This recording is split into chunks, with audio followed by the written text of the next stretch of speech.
The Gafat language is an extinct South Ethiopian Semitic language that was once spoken along the Abyei River in Ethiopia. The records of this language are extremely sparse. There is a translation of the Song of Songs written in the 17th or 18th century held at the Bodleian Library. Charles Baquet collected a word list in the early 1840s with difficulty from the few who knew the language, having found that the rising generation seemed to be altogether ignorant of it, and those grown-up persons who professed to speak it were anything but familiar with it. The most recent accounts of this language are the reports of Wolf Leslaw, who visited the region in 1947 and after considerable work was able to find a total of 4 people who could still speak the language. Edward Ullendorf, in his brief exposition on Gafat, concludes that as of the time of his writing, one may expect that it has now virtually breathed its last. Bibliography. Adelung, Johann Christoph. Mithridates, Oder Allgemeine Sprachkunde. Berlin.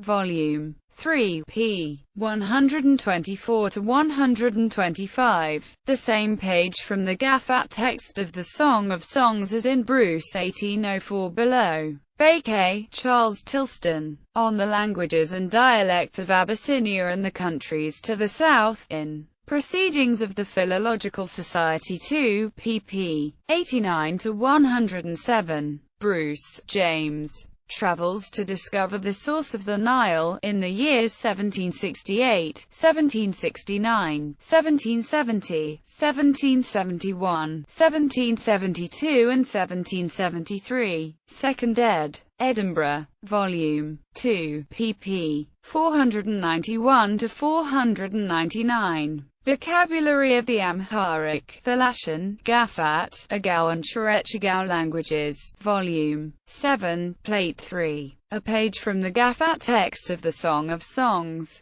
Leslaw, Wolf. The Position of Gafat in Ethiopic, in Language 20, pp. 56-65. Leslaw, Wolf. Gafat Documents. Records of a South Ethiopic Language. American Oriental Series, No. 28. New Haven. Leslaw, Wolf. Études descriptive et comparative du Gafat. Paris. C. Klinkschieck. Ludolf. HIOB. Historia Ethiopica. Frankfurter Admonum. There are 3 sentences in Gafat with Latin translation in Chapter 10, 60. Franz Praetorius. Die Amharische Sprache. Halle. pp. 13-14.